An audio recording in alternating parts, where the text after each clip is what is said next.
and welcome to the latest edition of RSM's Essential 6, our regular 6-minute update on the economy and international trade issues.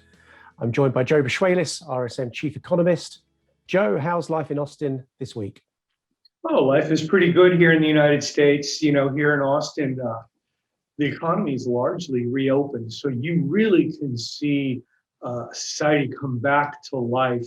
Traffic is up, foot traffic is up, patronization of the restaurants is strong. So yeah, there's a lot of good things that are happening here as springtime has come to the United States. Well, if we could get to the United States, we probably would do, but we're not quite there yet in terms of opening up air corridors. I mean, what's quite interesting in terms of what you're just saying in terms of the US coming back to life. I mean, we're recording this at the end of April. We've just heard of the two things that are quite interesting. The level of pent-up US consumer savings. I think it's $6 trillion you'd mentioned to me previously, plus also the announcement of US tax hikes. What I'm really interested in is the impact of that in terms of the US economic recovery and the overlap to the UK economy. What are your views on those 2 points? Right, so I think we've got three things. First is the U.S. economy just jumped out of the box here in the first quarter of the year, 6.4% growth. This morning, we got a chance to look at personal income and personal spending. On a 3-month annualized average, personal spending through the end of March was up over 14%. In the initial estimate of GDP, it was only 10%. That means the U.S. economy is growing probably close to 7%. My forecast was 7.5% for all of 2021. And it does look like we could get 12 to 13% growth in the second quarter of the year. Okay, so what's fueling that? Well, it's those government transfers, it's direct cash or direct fiscal aid from the 1.9 trillion American Rescue Plan that was passed early in the first month of the Biden administration. Now that's translated to that $6 trillion in US household savings that we saw through the end of March. Now, how's that going to translate into growth? Well, you're going to see household balance sheet repair.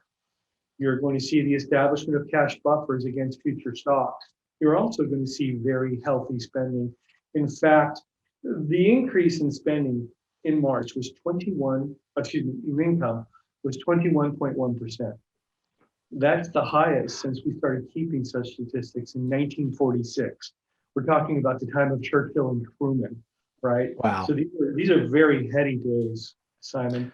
And you should expect, if you're in the UK and you have exposure to the US via the trade route or finance, you're going to see some record numbers here over the next couple of months. Now, this is what's important. The US and China are leading the way out of the pandemic. They're going to be the big boomers here in 2021, followed by Canada and the UK later this year, and then Europe next year. You know, when things really get moving this summer, you get those air corridors reestablished, the economy is going to begin to look a lot like what we've all become accustomed to. Now, to answer your question real quick on taxes, we don't have a parliamentarian form of government here. So simply because the prime minister, the president, announces he would like to see taxes hiked doesn't mean they're going to happen. Right. So there's going to be a long drawn out process, and we'll see where, how, and what the shape of that is. And of course, at RSM US, we will have everything you need to know on that going forward.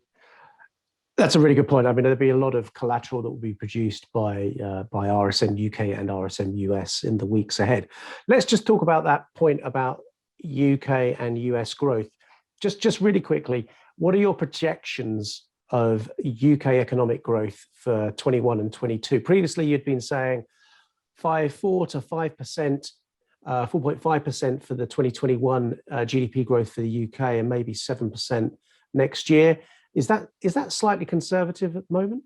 It is. It actually, basically what we're seeing here, I think, is we're probably going to have to upgrade our forecast heading into the summer, where you're likely to see closer to 6%, I think, in the UK this year, and probably 7.5% to 8% in 2022. How does that compare to the US, Joe? Well, you know, this year the US is going to outperform the UK for sure. Yeah. And we're going to be 7.5%, 8%. But next year the UK will outperform the US by some respects. And that has to do with the resuscitation or resurrection of the global economy. Before we came on, we were talking about I'm trying to purchase a German automobile. Stacy, the love of my life, finished her PhD. She was a nice gift. And I wanted to order one that was actually made in Bavaria, not here in North America. And we tried to just finish the contract in February, but they couldn't quite do it. And finally, I got a call from the factory in Bavaria telling me, production's basically shut down. It's just going to be, you can get the car at the 0% interest rate with the very friendly terms. It's just going to take us a number of months. Now, if we look at forward-looking prices in commodities market, particularly oil and energy, they're not pricing in the catastrophe that everybody sees in India, or the very difficult period we've had over the last couple months in Europe, particularly in Germany. Yeah. What they're pricing in is that they're getting off the map. This past Tuesday, the Germans vaccinated over 1% of their entire population. I know, it's amazing. Thank God. That's really something to hang your hat on. That means your economy in Europe, the economy in the UK, is going to begin to stir and show signs of life. You may not notice it in the data till late in the third quarter, definitely by the fourth quarter, but it's going to be there. And hey, I'm looking forward to being on the ground this summer in the UK. Absolutely. We're looking forward to seeing you. Look, we've run out of time. Amazingly, it's flown by. Thanks very much for that quick update, Joe. We'll be back shortly. I guess the takeaway for me is great that the vaccination program across the EU has certainly picked up pace, and the fact that you're very generous in terms of buying automobiles for passing PhDs. So well done to you, Joe. That's it from us for this episode. Thank you all for watching, and we'll be back real soon. Thank you.